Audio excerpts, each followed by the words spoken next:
everybody, and welcome to Atheist Sunday School, your one-stop shop for everything Atheist Sunday and school. And boy, do we have a show for you today. You know, I think we got a great show today. We have a great show every day that we go on.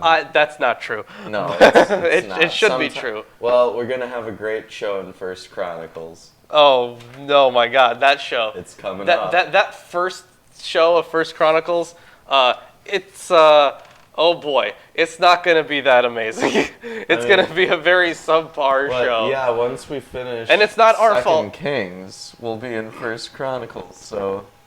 We're getting there. We're getting there. But hey, you know, once we get through those first 9 chapters of First Chronicles, then we'll be okay for a while. Maybe. Yeah, no, I believe you'll barely make it through there psychologically. Oh, sorry. Yeah, definitely. We're gonna just do that all in one go. Just get I it swore over this was with. getting me. Hold on, let me check. What? Yep, nope, that's fine. Okay. I'm just gonna put it on. So, anyways, so we did have a guest scheduled today, but he is currently not here. I called him. I messaged him. I said that really fucked up. I messaged him. What did you think you said? Something that was close to that, but not exactly. I think you said messaged. Yeah, okay. Yeah, that's a very strange psychological phenomenon. How Weird. does it make you feel? I don't know. Not good. Anyways, good? so I feel like you're I losing your messaged grip him on reality? a little bit. I messaged him yesterday, and I was like, hey, are you still coming on the show tomorrow? He probably will show And up. he said yes, he was. And now he's not here. Well, he will. Come on. I hope he shows up. Have a little faith. So first, shut up, Chris. So first thing I want to do is I want to thank our viewers and our patrons, because I don't know who is... I know who's bought some of the books off of our wish list, but I don't know who's bought, like, some of them. There's some that I don't know who bought. And hey, look, our wish list. Yeah, look, our wish list is right there. Happens to be there. So it's awesome. It's fantastic. It's the books that we've gotten on Persia and Babylon and the ancient Near East and in general. And you got a book on German holism, right? Yeah. It's interesting. It feeds into Gestalt psychology. It's a lot of fun stuff. That's why I was looking into the Rorschach technique. Okay. I gave Chris one of those ink blot tests. Oh, really? How did that go? Well, it basically said that he was either normal or that he bullshitted the test. I am normal. That I happens. keep telling you that. Yeah. Yeah. You know what? I believe both of those. Yeah. So, Wow. Let's take both. I like both too. okay. As we all know, normal people like to bullshit those tests. So Wow. we'll go with that. That's Yeah, funny. they do. Yeah. That's hilarious. All right. Anyways. Yeah. So 100-point show. Yeah. I'll start us off. Okay. All right. The attacks, the invasion of Israel is documented in an extra biblical text. I think it was a stela, or it was in the annals of an Egyptian king during the time of King Rehoboam, which we'll get to next week. What was the name of the Egyptian king, or the Egyptian pharaoh? Yeah, real questions here, guys. Ramses. No. No. The Pharaoh? Tutankhamun. Okay, you keep naming famous pharaohs. No, I'm just saying Pharaoh because they only call him Pharaoh. Imhotep. Oh my God. The answer is Shishak. Oh, great. Shishak. Yeah, Yeah. that was my 3,000th guess. I would have got there eventually. Jeez, thanks. Oh, hey, Jonah got it. Fantastic. Well, Excellent, Awesome. Jonah. give him those non-redeemable 100 points. Yeah, you know what, Jonah? You get the 100 points. Now you Alright. can do nothing with them. But more. What's the difference between the Sanskrit letter for and the Sanskrit letter for ah? I'm guessing actually Sanskrit. You know what? Fuck it. I'm going to try some stupid little accent at the top. No. Damn. I gave it a shot. I was going to say some stupid dots on top. No. It's a vertical line. Oh. It's the only difference. We were talking about this earlier, but when we were at UWM, and we were trying to figure out hieroglyphs. Yeah, we were. And I did learn a little bit about hieroglyphs. Cool. So each one, they're not pictographs. Each one is a different, like a different sound. Mm-hmm. Yep. So it's actually like a legitimate language and not just pictures. Right. I mean, that's how... it's just like a ridiculously written language. Yeah, it is. Aztec had the same thing, except that they would do compound hieroglyph, where the bottom part would always be kind of the vowel sound, and the top part would always be the consonant sound, and it took them forever to figure that out. A kid had to figure that out just by looking at it like, these look like these could be vowels because they keep showing up, and that was pretty early on in cryptography, so I guess the kid was real smart and all, but... Also, the way they could have been written from left to right or right to left, but the way you distinguish is which way the human heads and bird heads are facing. Yeah, that's how it's written. Which I thought was really cool. It is neat, and that's why sometimes it looks like their necks are real broken. It's like somebody has to be walking the other way, but they still have to have their head facing the correct direction. Sure. Yeah. You've seen that a bunch, I'm sure. Yeah. Well, that's cool. I've been teaching myself to read Sanskrit. Oh, okay. Yeah. How's that? Well, there's like 49 characters in their alphabet. Are we done with the 100-point it's show? Slow going. Yeah. Oh, I don't get one? No. Well, why not? When have you ever gotten one? Well, there's no guests yet. Well, piss off. You don't get one. All right. Okay. So that's the end of the 100-point show. And today we are going through 1 Kings chapters 5 through 8. And next week, we're getting into some very interesting stuff. There's some cool stuff in here, but we're getting into some very interesting stuff next week. And along with that, I will be releasing my golden calf video. Yeah. Oh, you're almost done? Yeah, almost done. Can I look through it? Sure. Cool. Okay. I'm excited. You've been working on that for a while. Yeah. It's been a lot of reading, a lot of digging up papers, and I had to ask some people about the Hebrew and what certain verses really said. It was a lot of stuff that I had to get through, but I'm very excited. I think it's going to be good. Ruben, I want you to look over it because I think I want to make it a little bit longer. It's really not long enough yet because I feel like I condensed so much stuff into it without enough there's nothing. I don't think it's going to be engaging enough. So I'll edit it. Okay. Just send it to me over Facebook or something. Sure. I'm almost done with the script. Okay. I'm not done with it quite yet, but I'm almost done. Do you have your laptop here? Yeah, I was going to work on it after. All right, well, if you finish it here, then... I probably won't finish it here, but let me look over it while you're here. Yeah, we'll get to that. Anyways, I have the King James Version of the Bible. I have the English Standard Version, and our guest, who is nobody right now, doesn't have a version because he's a nobody. Jim, if you're watching this, you fucking suck. Fuck you, Jim. Come on, Jim, get on. I bet he has a really good excuse. Maybe he got does. In a car accident. Maybe. Okay, you know what? If he got in a car accident... He's making toast. He's making toast? I bet he's making toast. Yeah. Anyways. That sucks. Hasn't even messaged me back yet, you fucking asshole. Okay. Well, viewers, if you've never donated before, but you've been considering donating to Milwaukee Atheists, you know how close we are. Now is an excellent time. We're very close. We are so we're doing, obviously the demon summoning drive.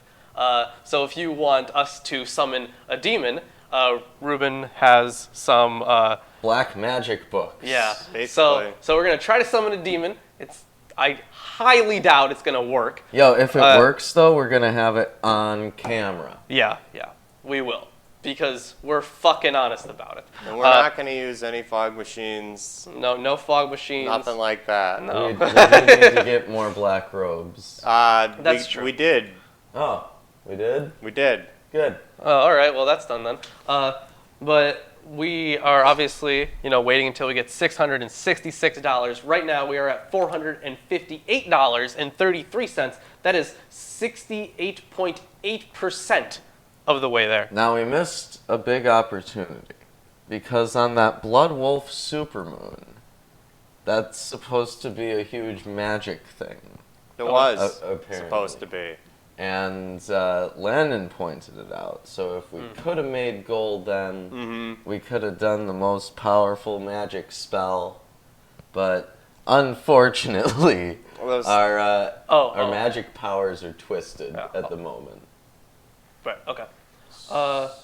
So. Hey, did Jim text you back? No. You sure? Yeah, I'm sure.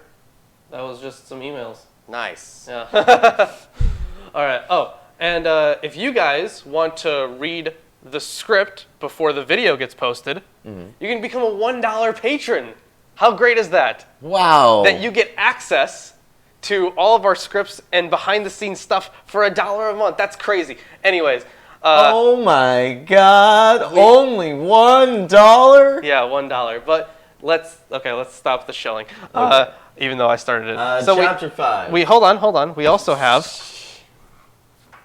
some more stuff.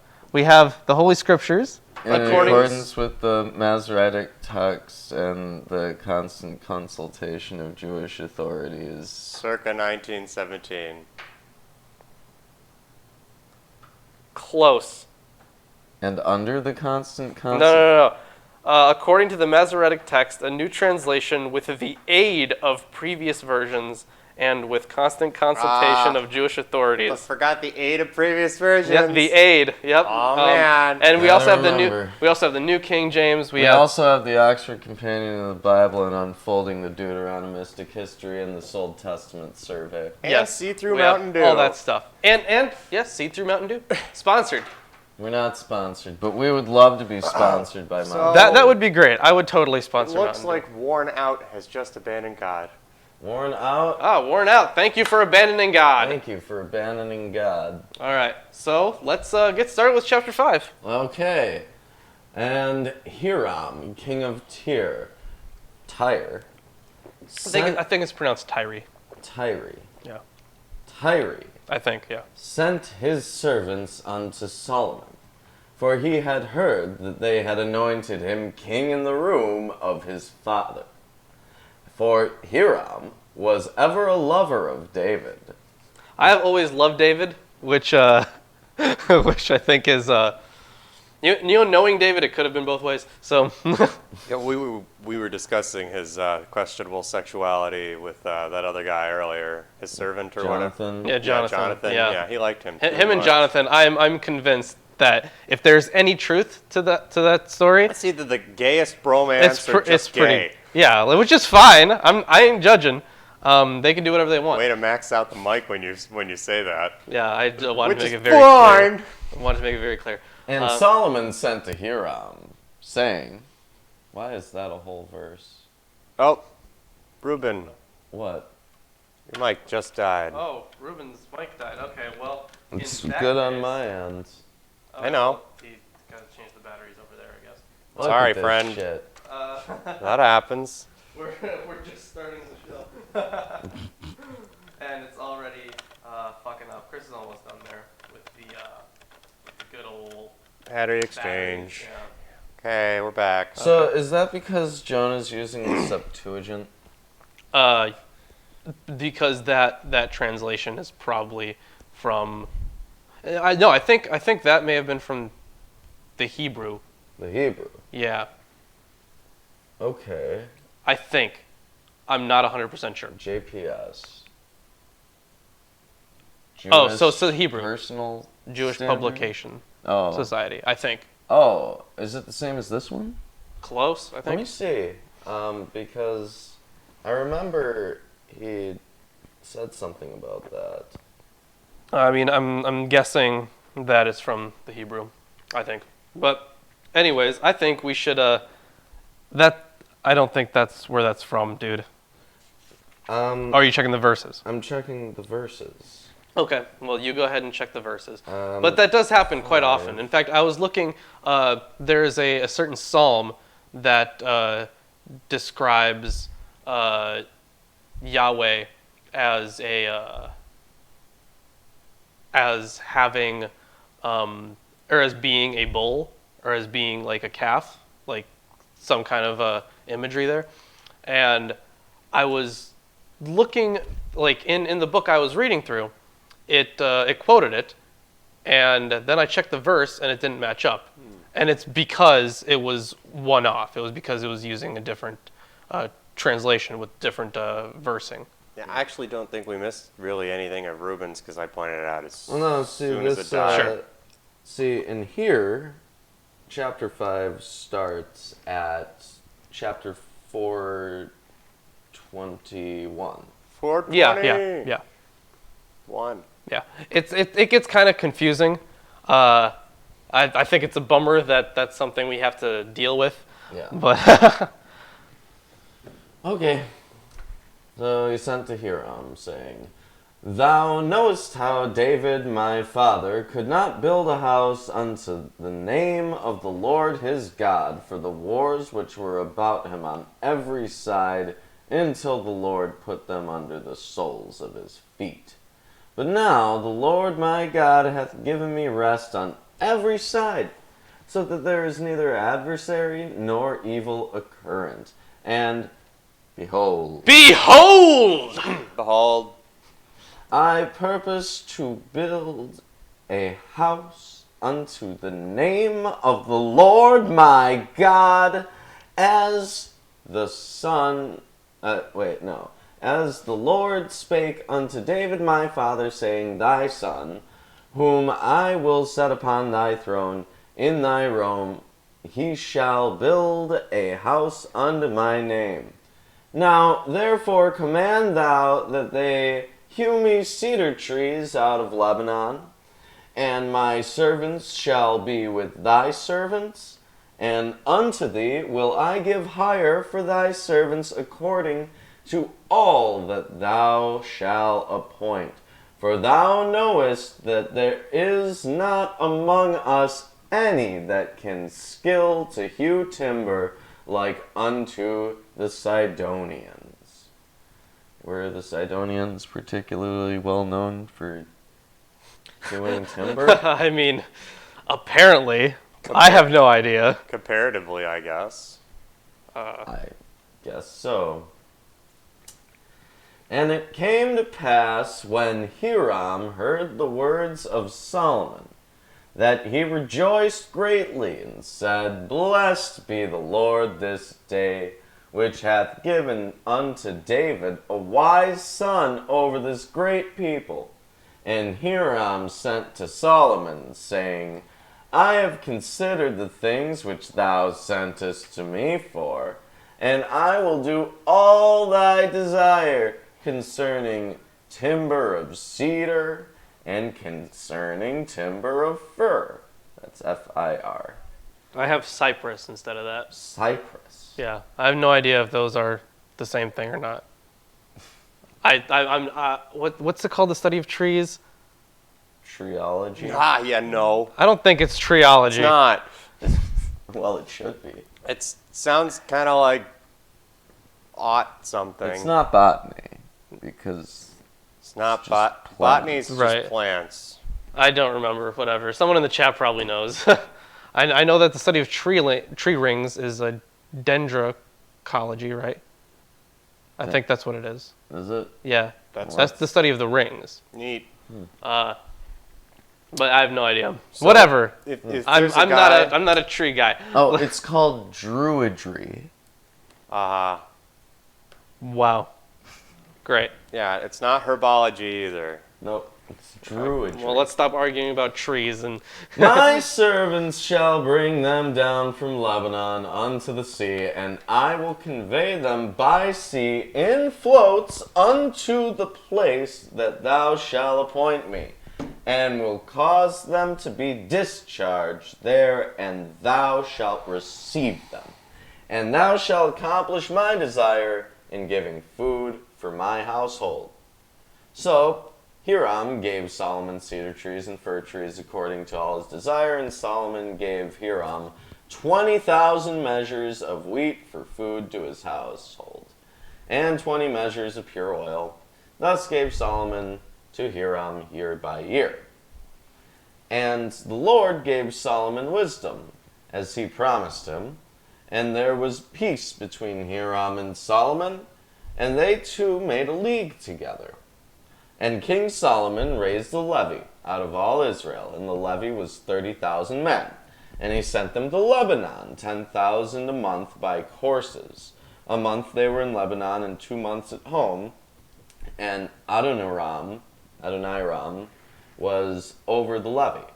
And Solomon had 70,010 that bare burdens, and 12 hewers in the mountains, beside the chief of Solomon's officers, which were over the work, 3,300, which ruled over the people that wrought in the work. And the king commanded, and they brought great stones, costly stones, and hewed stones, to lay the foundation of the house. And Solomon's builders and Hiram's builders did hew them. And the stone squarers... What? What are you trying to... It has a comma, and the stone squarers, colon. Is that just that disrupting? Right, so it's, and Solomon's builders and Hiram's builders did hew them, and the stone squarers, so they prepared timber and the stones to build the house. Well, that's weird. A weird way of putting it. Strange piece of grammar. Well, it's the King James. You know, I actually did have some good bit of scholarship on this little portion that we just read. But I wanted to say, okay, Lawrence, you remembered the more complicated version of the name for tree studies. It's dendrology. That's all it is. Oh, really? Yeah, and you remembered dendrochronology, which is strictly adding more to the name. You remember the more complex version. Fantastic. All right. So I pulled up something from, I was looking for a verse for something else. And while reading through this, it had a good bit of information on the stuff that we're covering today, even though I was looking for info on the stuff we're going to be covering next week. So this is pretty nice. So see all these numbers that we're given?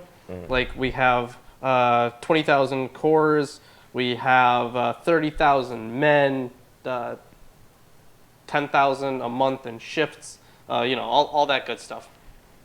So I pulled this up from John Van Setter's In Search of History, and he's talking about what could possibly be, authentic, I guess, like what they could have gotten from another source. And later we're gonna get into that. We're gonna be listed another source. Huh? Yeah, Chris is biblical history skeptics. Oh. The fucking dumbass. Not me. Yeah, the good Chris in the chat and the shitty Chris out here. What do you want? Maybe we should switch this Chris for that Chris. I mean, that's what Unheavenly Hosts is doing. Oh. And switching you for Jim. Yeah. All right, so I'm gonna read this little section here. Actually, hold on. Okay, we're holding. Hold on. We've been holding. Oh, okay. No, sorry. It It gave me a list of verses, but then I realized this is a different translation. I was going to put everyone on hold just for a second. Oh, were you? Okay. Yeah. Okay. Hold the stream. You got it, man. Okay. I've been there, and the stones are not that impressive in the area. Okay, so according to Van Setters, the editor of Kings deliberately omits the numbers in a different verse in chapter 9. Omits the numbers and inserts a remark about the use of the indigenous population in the construction projects, a remark contradicted by many other statements.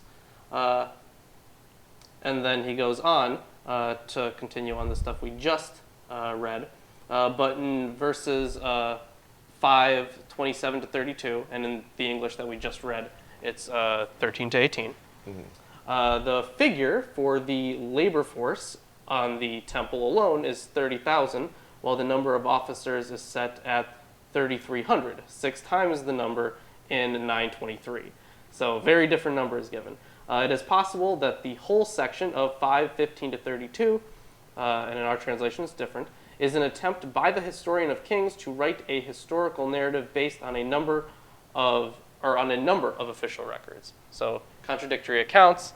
Dude tries to rectify it because we are going to be given the name of one of the sources later on. Great. Sweet deal. Well, So there's that. And before I start, you're gonna end of chapter 5. And yes. if you were enjoying the stream so far, you should like and you should share the stream and you should set up little altars to us underneath your you should bed. do that. But before I get started on my reading, I got to change my batteries. So vamp a little bit. Vamp. Well. You just psyched all that battery out? So, have you guys ever seen one of those monkey toys? The ones that go like bang, bang, bang, bang. Seriously, this is your idea of entertainment? Things? He told me to vamp. That's what you think that is? I find those monkeys entertaining. Look, I don't. I'm sure if you just cut away to one of those monkeys doing that, people would be very entertained. What if I kept the audio in and then just maxed it out? What if I just maxed out the audio for that? That would be obnoxious. And well, that's what I think of it every time, okay? Wow. Yeah. This is why we don't use your ideas. Oh, because I don't usually contribute any. I just shit on all of them. Oh, yeah, the Pink Floyd shirt. I got it in the Hebrew down at the bottom. Nito Burrito. I got this in Jerusalem. When could that ever be useful? It's not useful. Also, it's green. Oh, yeah, it's green.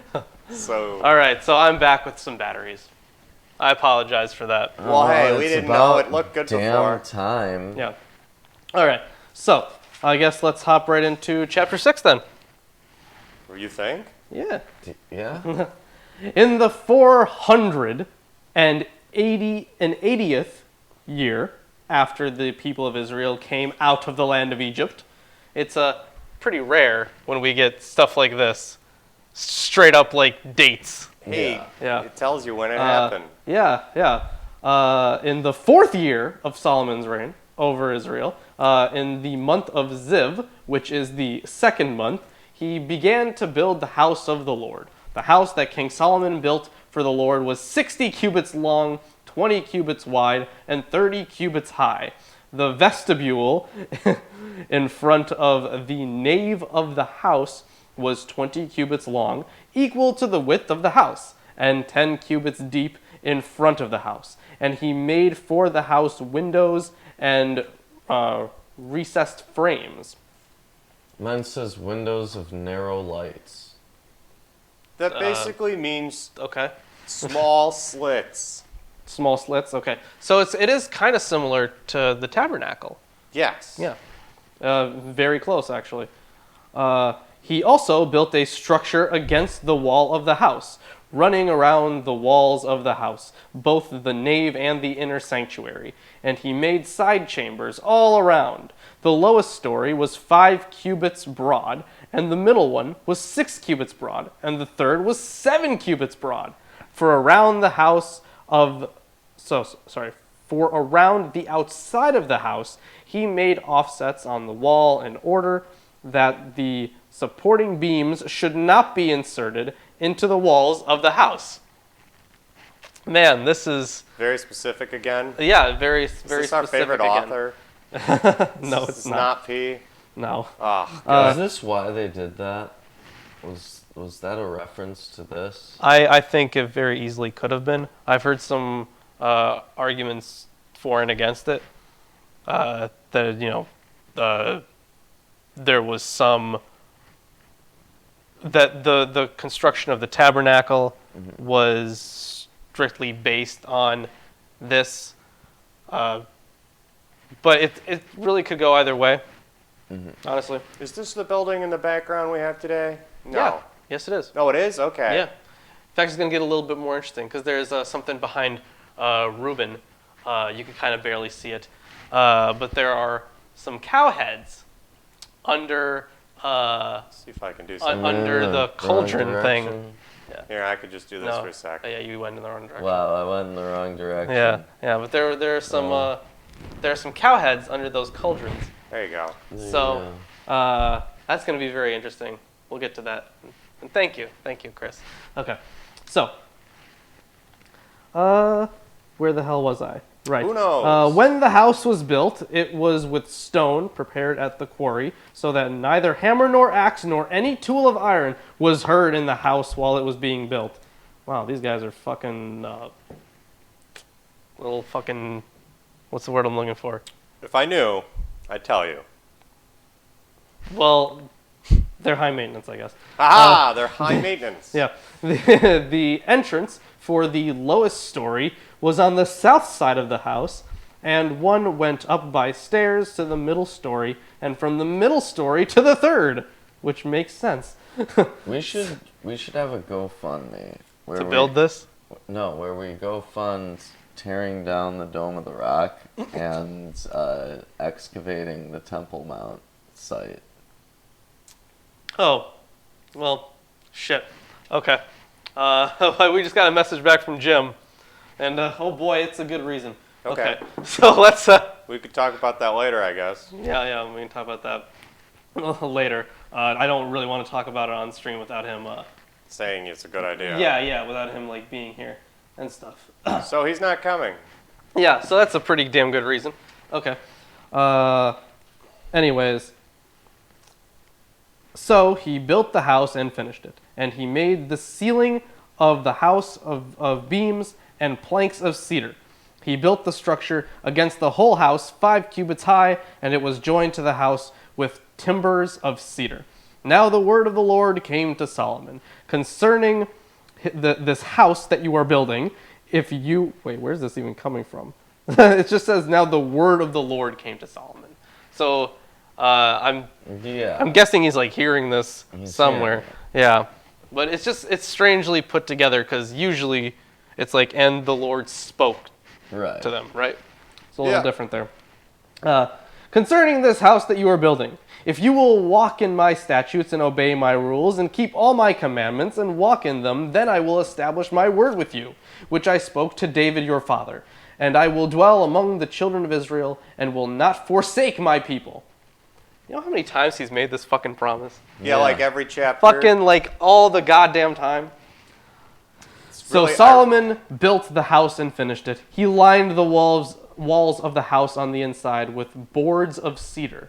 From the floor of the house to the walls of the ceiling, he covered them on the inside with wood, and he covered the floor of the house with boards of cypress. He built 20 cubits of the rear of the house with boards of cedar from the floor to the walls. And, you know what just popped into my head? That song. To the window. Yeah. I was thinking that too. Yeah. On one of my trains. No, absolutely. You know what I'm talking about. Absolutely. Yeah. He built 20 cubits to the rear, yada, yada, yada, from the floor to the walls, and he built this within as an inner sanctuary, as the most holy place. So, it's supposed to be that little back room in the tabernacle, you know, that little thing with the ark. Yeah. Yeah. You know, I find, surprisingly from this description, that a whole bunch of churches fall into this kind of construction. I'm serious when I think about it, that they're 3-layered in rooms where there's like outer rooms, then another pair of inner rooms, then like the main room where everybody is, and then like the inner sanctum where the priest comes out of. It's not every church, obviously, but there are so many churches that you and I particularly have gone into in past times, and then I used to get dragged to church by my parents too, And like specifically the Polish churches were the ones that had the weird exact setup that's being described here. Mine, plus a bunch of other stuff. I doubt it's the exact setup. I don't think. Plus a bunch of other stuff is what I mean. They usually had this specific setup plus a bunch of other stuff. I don't know. It just sounds like... I could show you the basilica here. If we go to the basilica here, you'll see what I mean. You'll immediately go, oh my God, it's this weird inner sanctum, outer sanctum kind of shit with these small kind of hallways in between it. You'll see what I mean if we ever go to one. All right. Well, all right. Well, that would be cool. The house, that is, the nave in front of the inner sanctum, was 40 cubits long. The cedar within the house was carved in the form of gourds and open flowers. Oh, all was cedar. No stone was seen. I like that they had to point that out. The inner sanctuary he prepared in the innermost part of the house to set there the Ark of the Covenant of the Lord. The inner sanctuary was 20 cubits long, 20 cubits wide, and 20 cubits high, and he overlaid it with pure gold. He also overlaid an altar of cedar. And Solomon overlaid the inside of the house with pure gold, and he drew chains of gold across in front of the inner sanctuary and overlaid it with gold. Wow, this is extravagant. Hey, he's not using enough gold. He needs more gold. He's just thinking of reasons. You know, I bet. He's like, yeah, let's put gold chains on it. No, that's not enough. Let's throw gold on those gold chains. Yeah, let's put gold everywhere. I feel like Solomon would be the kind of guy to eat gold, like, steak. Or eat. You know how they put, like, strips of gold on some steaks? Oh, yeah. And some really high-end... gold-plated hamburgers. Shit like that, gosh. Yeah. Stupid. I hear that gold tastes okay. Yeah. Sure. I'm sure. And he overlaid the whole house with gold until all the house was finished. Ooh. Also, the whole altar that belonged to the inner sanctuary, he overlaid with gold. Also. Let's throw that in there. In the inner sanctuary, he made 2 cherubim of olive wood, each 10 cubits high. So these are just like the cherubim that we learned about in the construction of the tabernacle. Yar. 5 cubits was the length of one wing of the cherub, and 5 cubits the length of the other wing of the cherub. It was 10 cubits from the tip of one wing to the tip of the other. The other cherub also measured 10 cubits. Both cherubim had the same measure and the same form. The height of one cherub was 10 cubits, and so was that height of the other cherub. Why do they keep breaking the 10 Commandments? Because they're creating images of things in the air. In the heavens, yeah. Hey, I see pillars here. There are pillars everywhere here. Well, God hates pillars. We'll get to that. It gets way more idolatrous. Oh, great. Yeah. It has been argued that these are that all this iconography, this imagery, was kind of put in later into these stories as a polemic against it, because this entire section was written either during the time of Josiah or exilic or post-exilic. Okay. So it was 300, 400 years after this is said to have happened. Yep. So they could just be, taking things that they didn't like, that they thought were the downfall of their nation, and then attributing it to certain kings. Mm-hmm. That is a possibility. For the golden calf video, I'm gonna assume that some of these things are accurate, that it's not just a polemic, just for the sake of doing the video, because it's really doesn't have much to do with it. So I'm just gonna assume it. Mm-hmm. Okay. Yes, we can hypothesize without believing. Yeah. Please. Yeah. Anyways,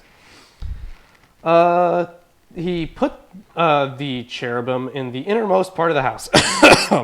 Way to cough right in the mic. Thanks. Good job. Thank you. It's amazing. I'm sure they enjoyed that. They probably did. I probably should have coughed away. Yeah, right? Yeah. You just made a funnel, and it was perfectly directly towards the mic. Direct to the mic. Yeah. And the wings of the cherubim were spread out so that a wing of one touched the one wall, and a wing of the other cherub touched the other wall. Whoa. Their other wings touched each other in the middle of the house, and he overlaid the cherubim with gold. I knew he was going to say that when you finished describing how long they were, and I knew they would be 10 feet because it said they were 10 feet, and that the room they were in was 20 feet, and I knew exactly how they'd have to be. This is stupid. This is like Yeah. never mind. Yeah, it's a really poor way of designing anything. And describing it? Yeah, but at least they're overlaid with gold. Yeah, I great. have nothing to comment on in here. Around all the walls of the house, he carved engraved figures of cherubim and palm trees and open flowers in the inner and outer rooms. The floor of the house he overlaid with gold in the inner and outer rooms. He said he covered the entire house in gold. We've already been told that. We assume that includes the floors. No. No? Okay. The floors may have been dirt. And then, that's not included in the house per se. Okay. Okay. For the entrance to the inner sanctuary, he made doors of olive wood. The lintel and the doorposts were 5-sided. He covered the 2 doors of olive wood with carvings of cherubim, palm trees, and open flowers. He overlaid them with gold and spread gold on the cherubim and on the palm trees. Wow, more gold on the cherubim. He already covered them in gold, and now he's adding more. I told you that. I told you he would do that. So, also, he made for the entrance to the nave doorposts of olive wood. Gold! In the form of a square. And 2 doors of cypress wood. The 2 leaves of the one door were folding, and the 2 leaves of the other door were folding. On them he carved cherubim and palm trees. On the fucking leaves? Oh my god, okay. Cherubim and palm trees and open flowers, and he overlaid them with gold, evenly applied on the carved work. He built the inner court with 3 courses of cut stone and 1 course of cedar beams. So, just so everybody knows, archaeology has pretty much disproven this lavish, super rich kingdom that Solomon would have had to get all this fucking gold. No. Maybe they just stumbled upon a rich mineral deposit of gold and decided to use all of it exclusively for this. That would be fucking dumb. Yeah. You know what else is interesting about this? It would be is very that, unwise. If we take a look at the pattern designs on Persian carpets, we'll notice that they have a centerpiece of a weird 6-winged thing covering itself with its 6 wings. No faces, no objects, whatever. Yeah. Then some kind of offshooting patterns of flowers that open at the ends, and palms. I'm pretty sure this pattern's been around for a while. Well, it's just a pattern. Yeah, the Persians would have come about later. They pretty much saved the Israelites in a way. Cyprus was seen as like a savior. Good burp. Did I say Cyprus? Yeah, I meant Cyrus. Yeah. I meant Cyrus. Good job. Now, what if you actually said Cyrus? I had to make sure that it's Cyrus. You had to. What did you say there, you mad goo? He built the inner court with 3 courses of cut stone and 1 course of cedar beams. In the 4th year, the foundation of the house of the Lord was laid. That was the foundation was laid.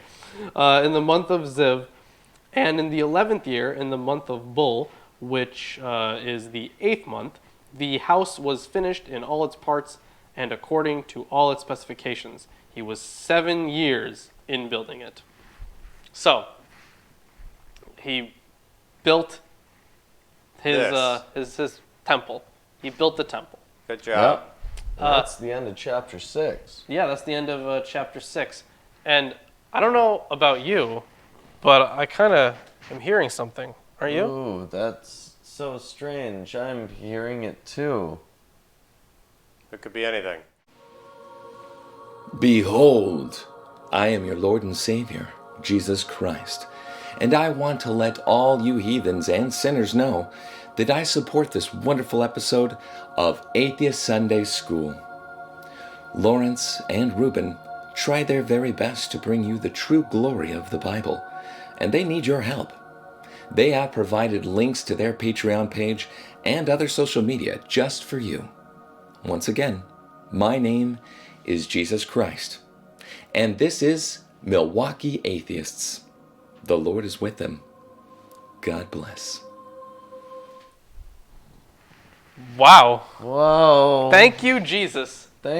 Jesus is a great guy. He's just been amazing recently. Well, Jesus is just all right with me. Yeah. All right. So we're not quite done with some of the building stuff. Yeah. We're not. Now, we're done with the temple. The temple is complete. There's more? This is the place for worship. I hate the building stuff. But that doesn't mean we're done with building. Yeah, we're not done with building. That's the worst shit. Yeah. It's just too much specificity and laid in with gold. Yeah, everything's with gold. So Why wouldn't you just draw a diagram? Instead that of would be writing a lot it easier. down? Who knows? Maybe they didn't invent drawing yet. And then No, you they need did. to put on Maybe long- they didn't invent drawing. Yeah, I yet. mean they did, but Lawrence, it's like they were drawing things the all thing over. we had first of like I know. people. I know. It's God. a joke. Like- Funny. I'm a comedian. Engraving and embroidering and all that. Yeah, but no drawing. Not drawing. No. Okay, well this chapter Paintings aren't drawings, says Lawrence. It's Really about long. cave paintings. really long chapter here. 51 verses. How long's Well- chapter 8? Chapter 8 is longer, actually. Chapter 8 is 66 verses. Jeez, they better be short. They're not. That was a good verse. They're not. But Solomon was building his own house. This is chapter 7. Yes, chapter 7. But Solomon was building his own house 13 years, and he finished all his house. He built also the house of the forest of Lebanon. The length thereof was 100 cubits, and the breadth thereof 50 cubits, and the height thereof 30 cubits, upon 4 rows of cedar pillars with cedar beams upon all the pillars. And it was covered with cedar pillars above in the beams that lay on 45 pillars, 15 in a row. And there were windows in 3 rows, and light was against the light in 3 ranks. And all the doors and posts were square with the windows, and the light was against light in 3 ranks. And he made a porch of pillars. The length thereof was 50 cubits, and the breadth thereof 30 cubits.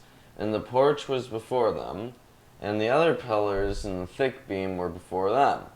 Then he made a porch for the throne where he might judge, even the porch of judgment. It was covered with cedar from one side of the floor to the other. And his house, where he dwelt, had another court within the porch, which was of the like work. Solomon also had a house for Pharaoh's daughter, whom he had taken to wife, like unto his porch.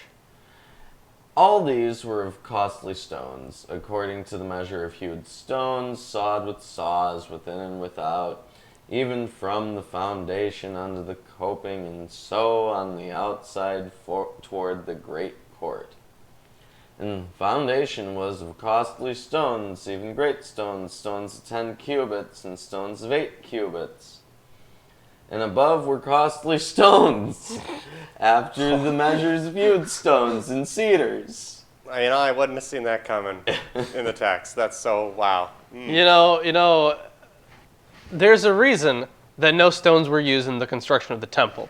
Yeah? Yeah, because all of them went here to the construction of his palace. Yeah, there are no more stones left. And above that, there were costly stones. No. Really? And Above that, there were costly stones too? And above that, and above that. Oh, man. And the great court round about was with 3 rows of hewed stones, and a row of cedar beams, both for the inner court of the house of the Lord, and for the porch of the house. And the King Solomon sent and fetched Hiram out of Tyre, apparently. Tyre? Tyre? That's what I said. Again? You fucked up again. He was a widow's son of the tribe of Naphtali. Naphtali. And his father was a man of Tyre, a worker in brass. You're just gonna butcher everything now? And he was filled with wisdom and understanding and cunning to work all works in brass. And he came to King Solomon and wrought all his work, for he cast 2 pillars of brass of 18 cubits high apiece, and a line of 12 cubits did compass either of them about. And he made 2 chapiters of molten brass to set upon the tops of the pillars. The height of the one chapiter was 5 cubits, and the height of the other chapiter was 5 cubits, and nets of checker work and wreaths of chain work for the chapiters which were upon the top of the pillars, 7 for the one chapiter and 7 for the other chapiter. And he made pillars in 2 rows about upon the one network to cover the chapiters that were upon the top with pomegranates. Hold on. What the fuck is a chapiter? Okay, right behind you Yeah? is a big brass column that I see one of, and the chapiter is the point where the column would normally meet another surface that it would be supporting. But this isn't supporting anything, so it's just a cap. Oh, So it's like floral leaves that you might see at the top of some there, and kind of like they kind of arc over and back into themselves. They kind of curve in. So it's got those curved leaves, and each one of them has 7 bunches of chains hanging from them, and I can see that in the picture too. And they're covered with pomegranates on the top. Yeah. And so did he for the other chapiter. And the chapiters that were upon the top of the pillars were of lily work in the porch 4 cubits. See? And the chapiters upon the 2 pillars had pomegranates also above, over against the belly which was by the network. And the pomegranates were 200 in rows round about upon the other chapiter. And he set up the pillars of the porch of the temple, and he set up the right pillar and called in the name thereof Jachin. And he set up the left pillar and called the name thereof Boaz. Didn't we have Boaz before? I don't know. I think we Where? Maybe. Where? I thought it was the name of somebody, or the name of a place. It might be. Well, now these giant brass Now the pillars are named, yeah. named. Enjoy. The Jachin and the Boaz. And upon the top of the pillars was lily work. So was the work of the pillars finished. And he made a molten sea. Yeah, okay, so I was looking this up, because I was like, what the fuck does that mean? And it's basically just a basin. So that basin that we see in the back, that's the sea. Okay. Okay, that's what that means. I It's was a like, big ass thing to melt stuff in. yeah. Cool. Okay. 10 cubits from the one brim to the other. It was round all about, and his height was 5 cubits, and a line of 30 cubits to encompass it round about. And under the brim of it, round about, there were knops compassing it, 10 in cubit. Compassing the sea round about, the knops were cast in 2 rows when it was cast. Great. It stood upon 12... Instead of knops, I have gourds. Great. Oh, great. Stood upon 12 oxen. Yep, 12 oxen. 3 looking to the north, and 3 looking to the west, and 3 looking to the south, and 3 looking to the east. It's very occult. Yeah, it is. This is stupidly occult. Yeah. And the sea was set above them. Bovine imagery was fucking huge in the ancient Near East. And all their hinder parts were inwards. So basically they made this magic cauldron. Kinda, yeah. Okay. They're pouring stuff into it in the picture. Yeah. Yeah. And it was a handbreadth thick, and the brim thereof was wrought like the brim of a cup with flowers of lilies. It contained 2,000 baths. And he made 10 bases of brass. 4 cubits was the length of one base, and 4 cubits the breadth thereof. Hold on. Okay. 2,000 baths. A bath is about 6 gallons. Okay, Yeah. so that's 12,000 gallons. Yeah, it's big. Yeah, that's pretty damn big. Well, it's a 10-foot diameter by 5-foot deep bowl. It's going to hold a lot. Yeah, it's pretty huge. Yeah. Have you seen a 10-foot tall bowl before? No, have you? No. Sorry, wide? No, I don't. I mean, if I have, it was an art thing. Okay? You know? I don't remember that I did. I don't remember ever seeing them. Yeah, well, it'd be like a giant dish or something, because I know A giant dish, yeah. And 3 cubits the height of it. And the work of the bases was on this manner. They had borders, and the borders were connected between the ledges. oh, good, thanks. And on the borders that were between the ledges were lions, oxen, and cherubim. And upon the ledges there was a base above, and beneath the lions and oxen were certain additions made of thin work.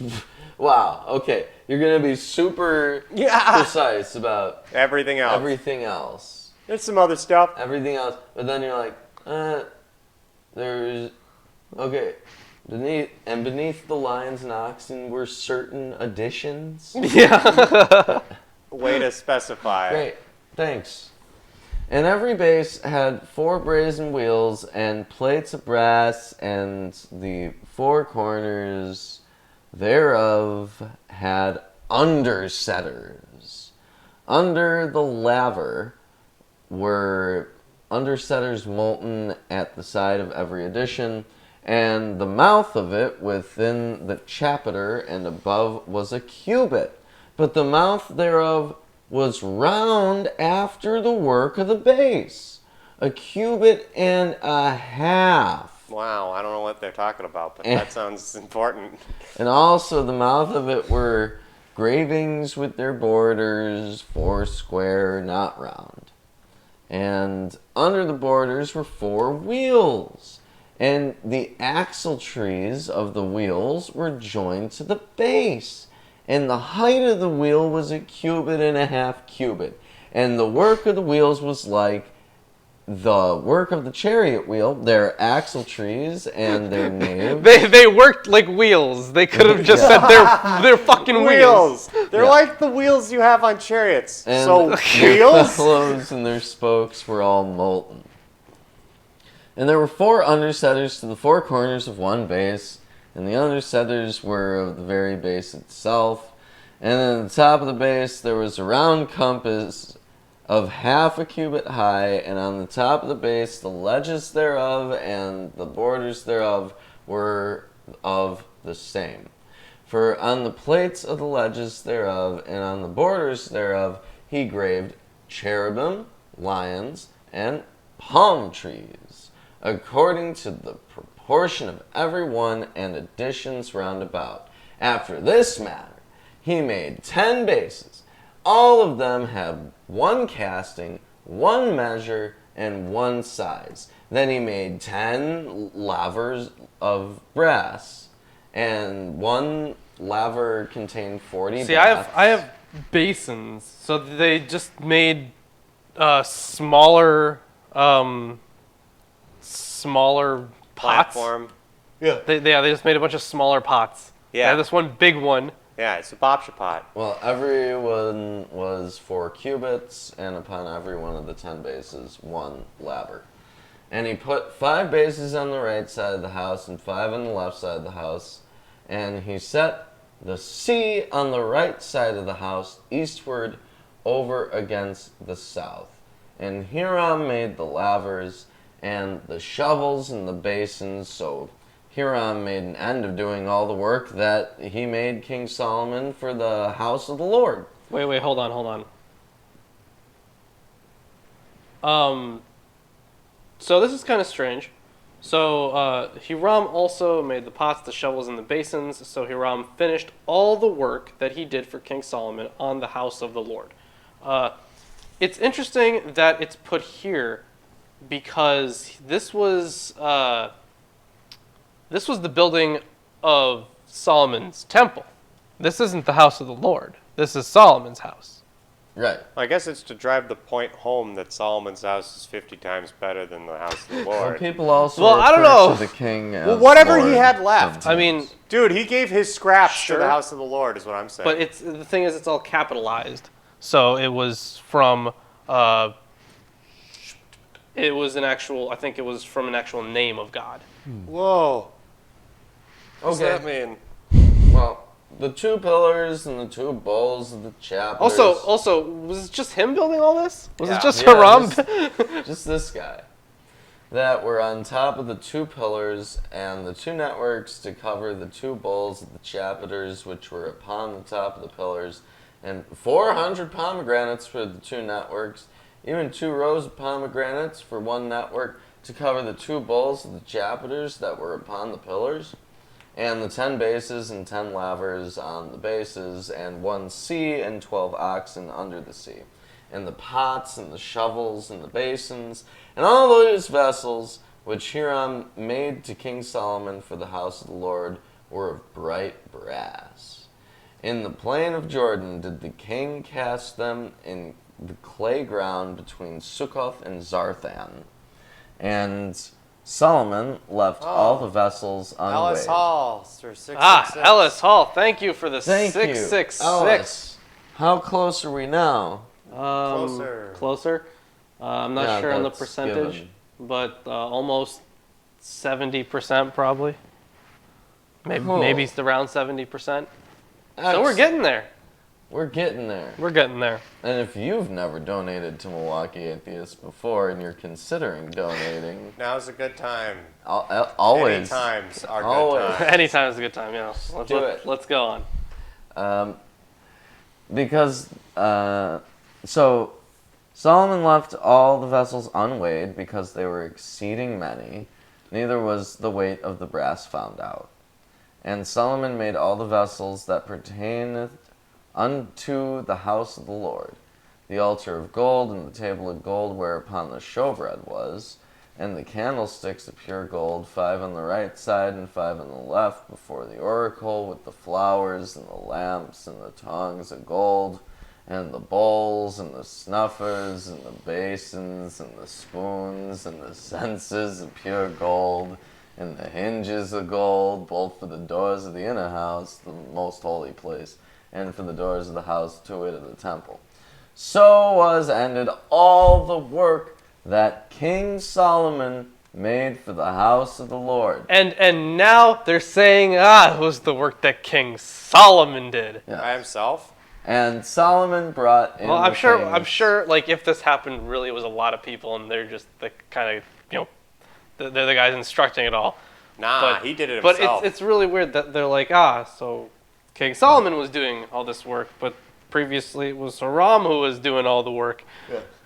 And Solomon brought in the things which David his father had dedicated, even the silver and the gold and the vessels did he put among the treasures of the house of the Lord.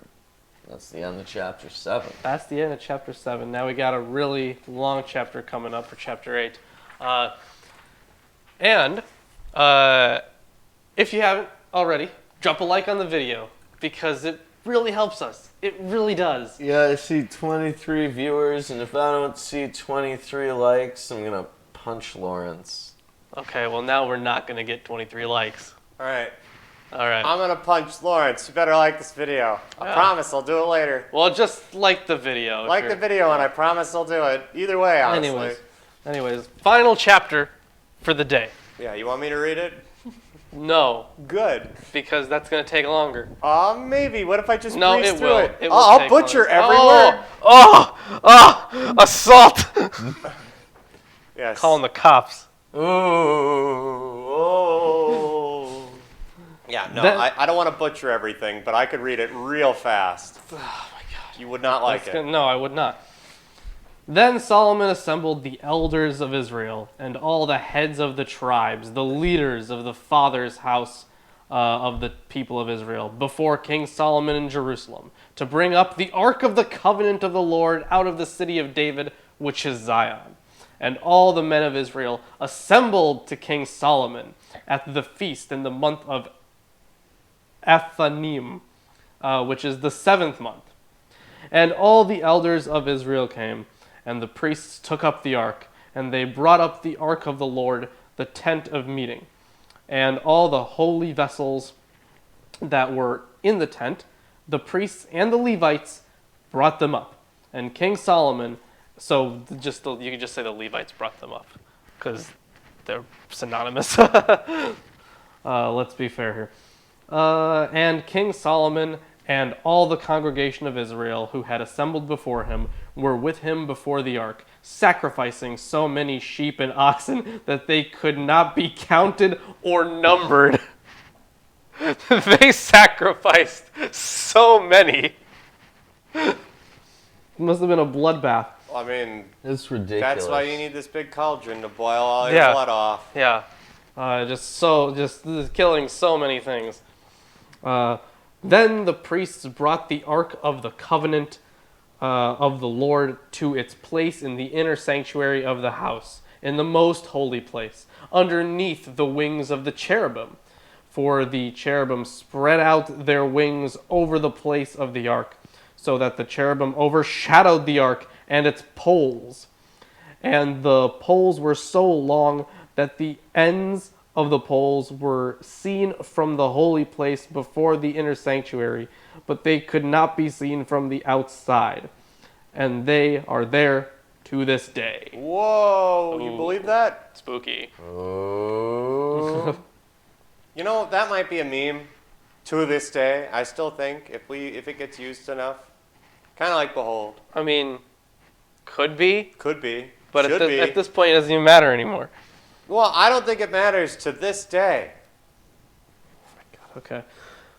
In this economy, This economy. that's a good meme. I'd buy that for $1. Well, that was just the style at the time. It's at least I've 100 seen years better ago. styles. Okay. Call that style. There was nothing in the ark except the 2 tablets of stone that Moses put there at Horeb. And of course, Horeb is synonymous with Sinai. Just different names for it. I think different authors, but whatever. What are you going to do, read or Where- talk? It's just I had to keep switching the camera. Where the Lord made a covenant with the people of Israel when they came out of the land of Egypt. And when the priests came out of the holy place, a cloud filled the house of the Lord, so that the priests could not stand to minister because of the cloud. For the glory of the Lord filled the house of the Lord. Then Solomon said, "The Lord has said that he would dwell in thick darkness. I have indeed built you an exalted house, a place for you to dwell in forever." This sounds like a Sith thing. Like I mean, all of a sudden. a You know what I little mean? bit. Like, yeah, the Lord must dwell in darkness. Yeah, that. I have indeed built you an exalted house, a place for you to dwell in forever. Then the king turned around and blessed all the assembly of Israel, while all the assembly of Israel stood. And he said, "Blessed be the Lord, the God of Israel, who with his hands has fulfilled what he promised with his mouth to David my father, saying, since the day that I brought my people Israel out of Egypt, I chose no city out of all the tribes of Israel in which to build a house, that my name might be there. But I chose David to be over my people Israel. Now it was in the heart of David, my father, to build a house for the name of the Lord, the God of Israel. But the Lord said to David, my father, whereas it was in your heart to build a house for my name, you did well, You did well that it was in your heart. Nevertheless, you shall not build the house, but your son, who shall be born to you, shall build the house for my name.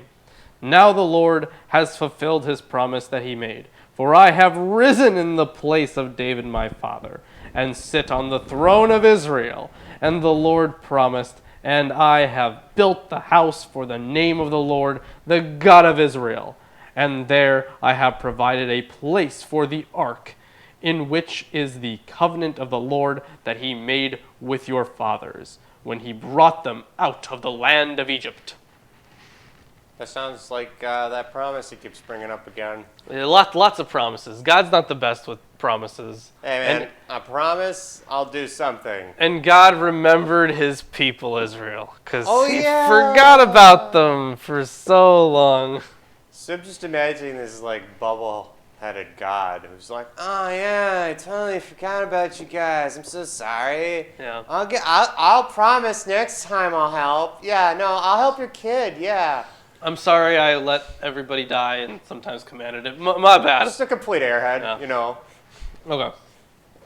Then Solomon stood before the altar of the Lord in the presence of all the assembly of Israel and spread out his hands towards heaven and said, O Lord God of Israel, there is no God like you in heaven above or on earth beneath, keeping covenant and showing steadfast love to your servants who walk with you with all their heart.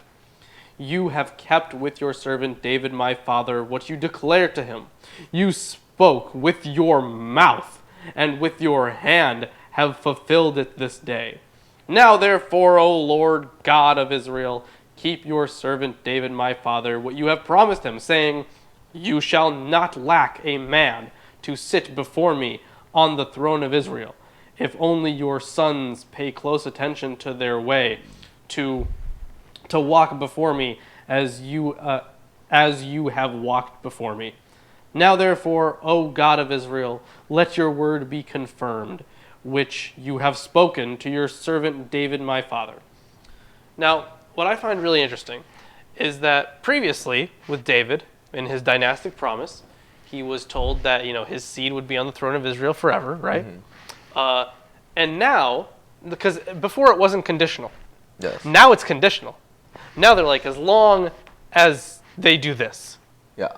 Very conditional. Well, he altered the terms of the agreement. Pray he doesn't do it again. Oh, he probably will, let's be honest. I know, but it's a Star Wars reference. Throughout this oh, okay. Yeah. You wouldn't get it. No, I wouldn't. No. But will God indeed dwell on the earth? Behold! Behold! And there haven't been too many of these There haven't been that many today, so I'm glad there was long another readings, few beholds. Yeah. But will God indeed dwell on the earth? Behold, heaven, and that's the one I just said. Hold on. What? I'm experiencing extreme lag right now. Are you? Yeah, on my end. I can't even change frames. That's weird. Yeah, I didn't press freeze or anything, guys. Okay. Chat. It's just like, do you see us? Do you hear us well? you can hear. Yeah, I'm sure they can hear you. Are we lagging? Yeah, if so, I think it's OBS. Something's up.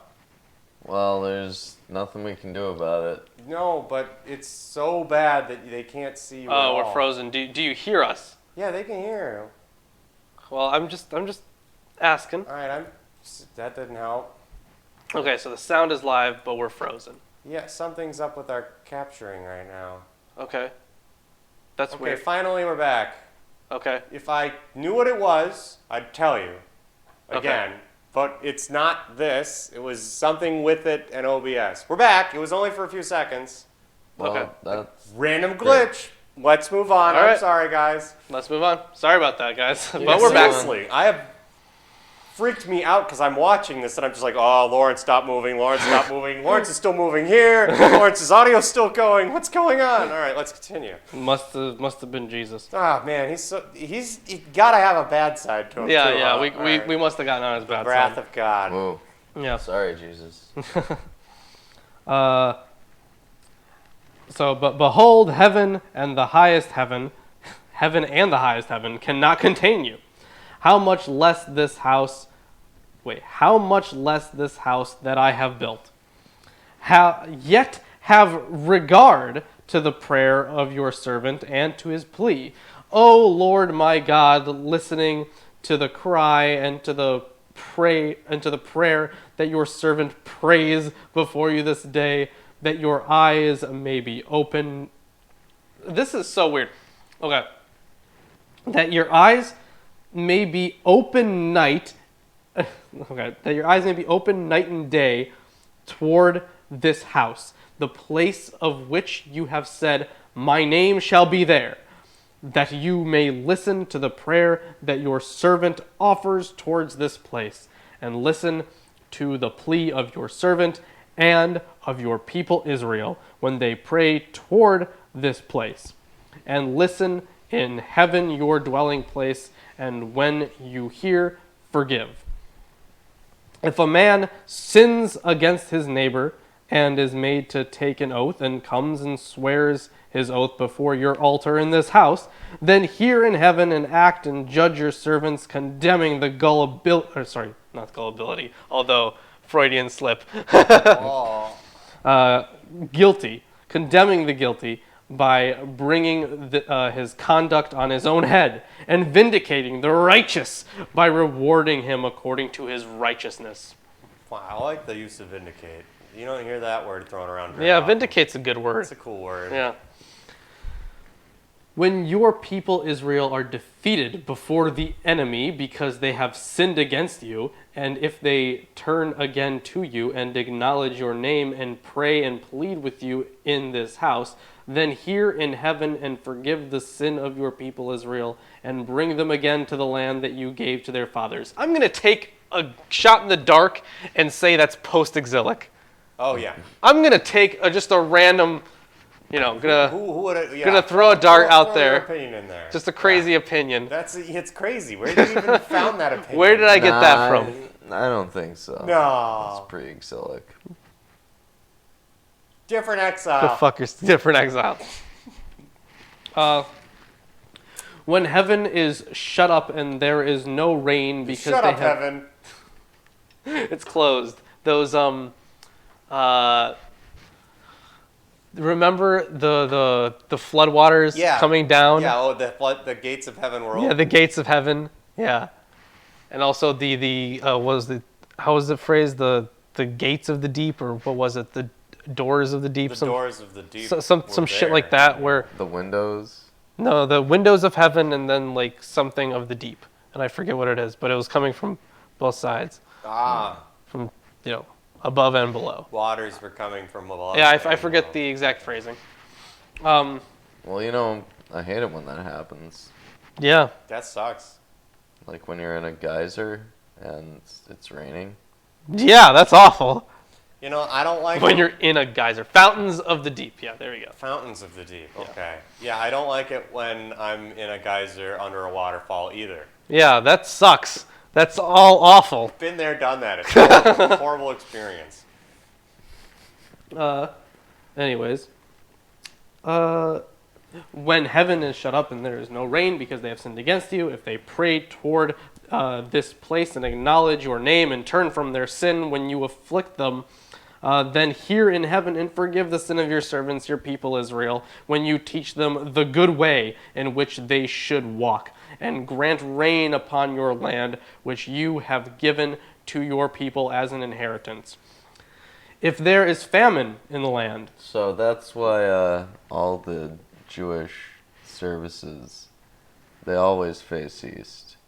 Every Jewish temple is set up so that the service room, all the people praying are facing east. Are they really? Yeah. Couldn't they also face a different direction? No. I mean, depending on where you are? I mean, maybe. I mean, it would have to be. Compared to somebody else. Here, they face east. Okay. Do you know what yeah. Yeah. So it depends on where you are, but yeah, sure, here, I guess. So Earth is flat. I mean... There's an ice wall. It keeps the water from falling off. It spins real fast. That's how would the water fall off? Pancakes? The water wouldn't fall off. It wouldn't fall off due to gravity. No. When you have when you have a bowl and you cover it with water, pancakes are extra absorbent. and eventually it overfills and the water falls out. But that requires gravity. No, you gotta spin it real fast. Gravity is NASA's CGI lie. Okay, whatever. Why are we even talking about this? Okay, let's annoying. Flat Earth got brought up.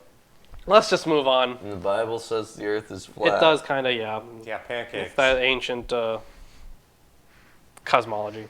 Thanks. Uh, Pseudoscience.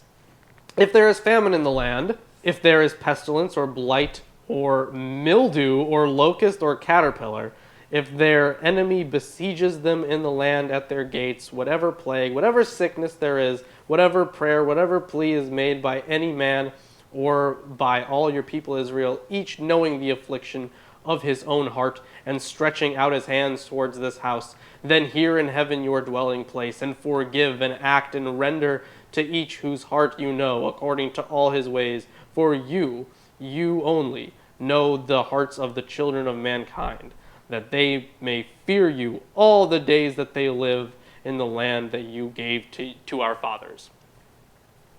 Likewise, when a foreigner who is not of your people Israel comes from a far country for your name's sake, for they shall hear of your great name and your mighty hand, and of your outstretched arm, when he comes and prays toward this house, hear in heaven your dwelling place, and do according to all for which the foreigner calls to you, in order that all the peoples of the earth may know your name and fear you, as do your people Israel, and that they may know that this house that I have built is called by your name.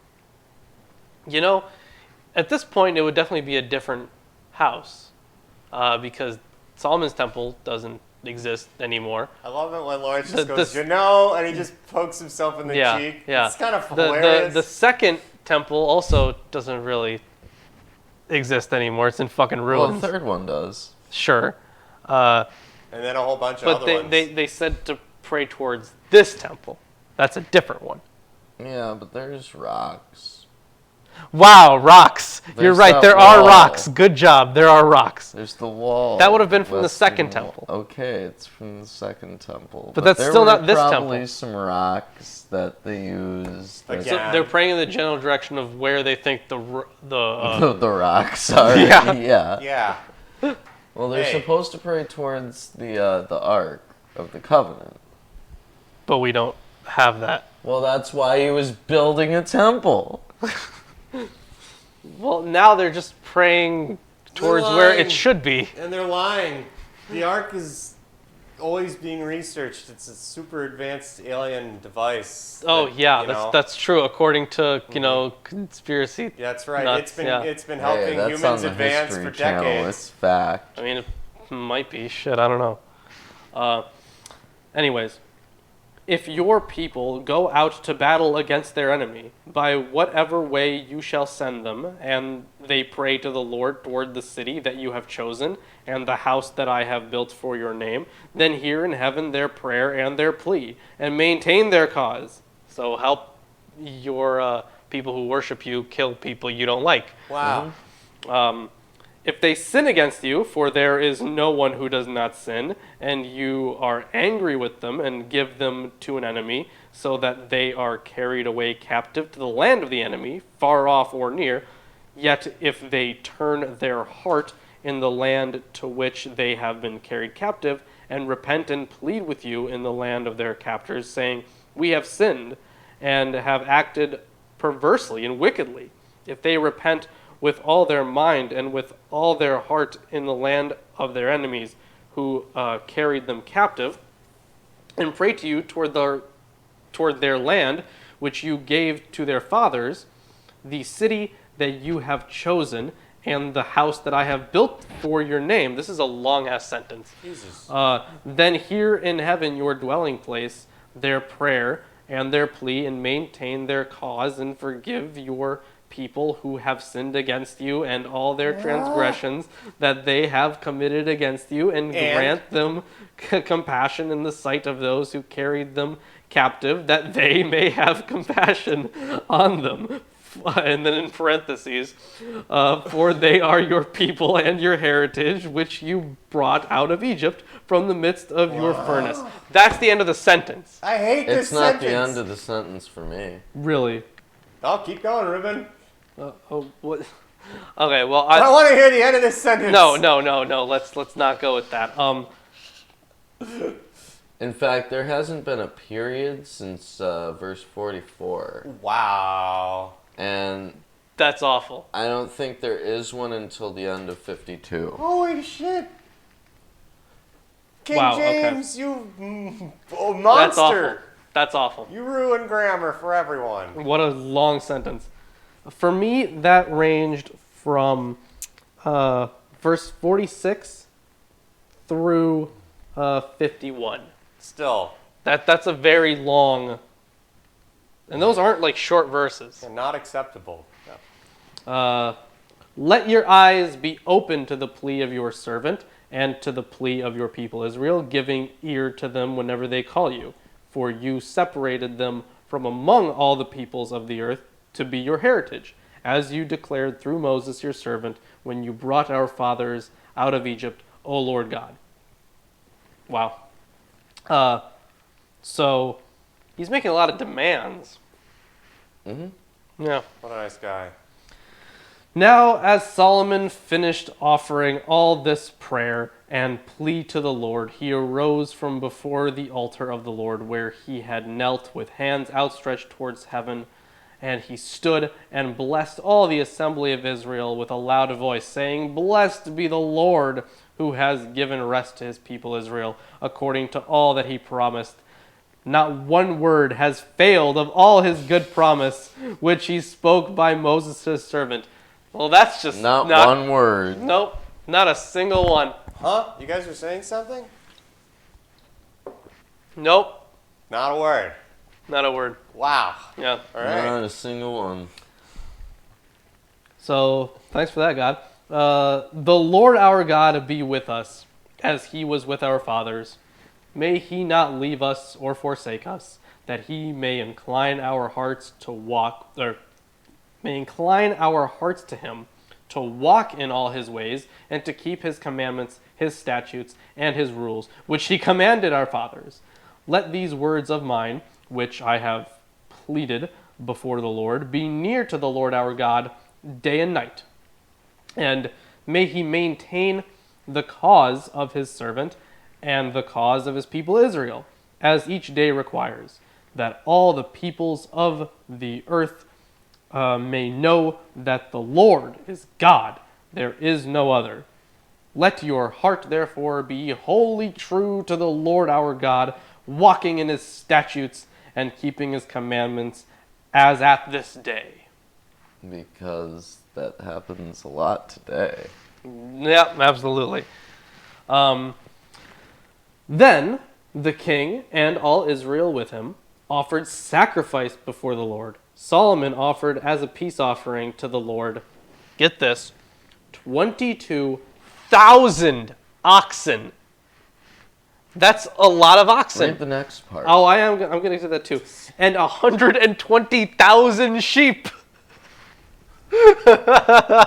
Where? How? A, how did he get so many? And B, why?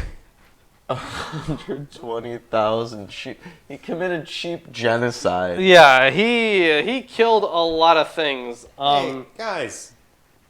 That's like multiple native populations of sheep. Could you imagine Just stack dead animals on top of each other. everywhere? And like how much room would that take up?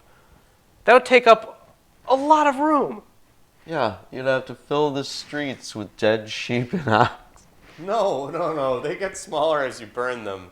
But you'd the problem would be how you would like get them all there. And Like actually, it would be hold on, since if you were in that area during this time, you would be like, I have seen nothing but sheep going down this road all day and all night. There is a never-ending line of sheep in this general direction, and I went to the other street down the road, There was also a never-ending sheep. I need to go down this road. There are no alternatives to get out of this city. Just sheep and oxen. You know what I think?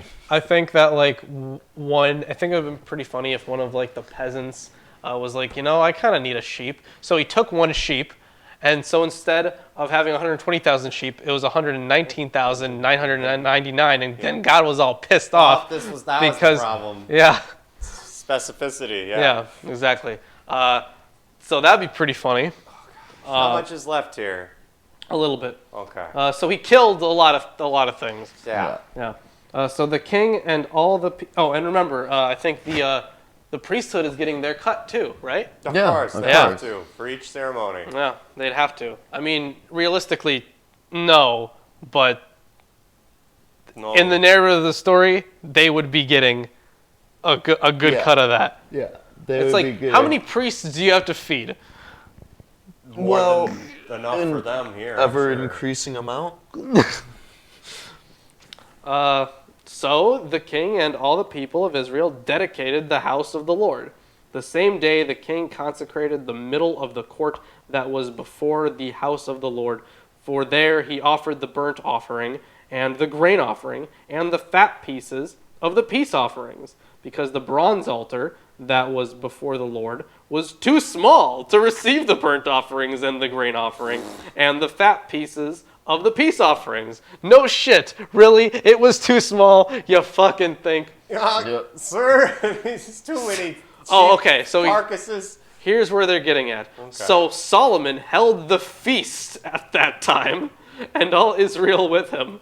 He fed everybody. A great assembly from Lebahamath to the brook of Egypt, before the Lord our God 7 days. Did they eat for 7 days? Is that what they're saying? I mean... Oh, okay. In the Septuagint, it says 7 days and 7 days. Even 14 days. Yeah. Yeah. Yeah. Does yours say 14 days? Mine says 7 days and 7 days, even 14 days. Gotcha. Okay. Now, what I'm thinking is there was, a mistake that they, their eye skipped back to something. Well, maybe. Well, let's see here. On the 8th day, he sent... he probably just fucking wrote it twice, I'm guessing. On the 8th day, he sent the people away, and they blessed the king and went to their homes joyful and glad of heart for all the goodness that the Lord had shown to David his servant and to Israel his people. And that's the end of the readings for this week. Ugh. Remember to do your homework assignments. And the reading for the next week. No, I'm kidding. Yeah.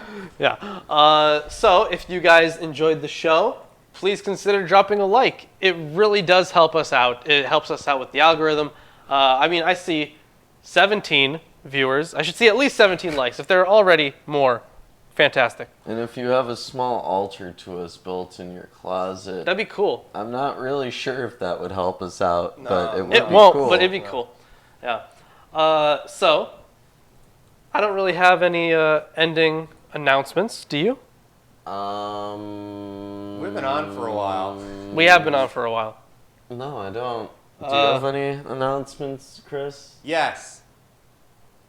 That was a good announcement. Thanks, Thank Chris. you. I'm glad. Definitely check out all the links in the description and in the side chat. The Nightbot's kind of been spamming them. Facebook, Twitter, Patreon, Teespring. And Rachel's gonna leave us links for the Temple of Solomon. Fantastic. Thank you, Rachel. So that is the end of today. Thank you, everyone, for joining us. Thank you. And it sucks that Jim had stuff going on. Stuff going on. But we will see you next. See you next Sunday.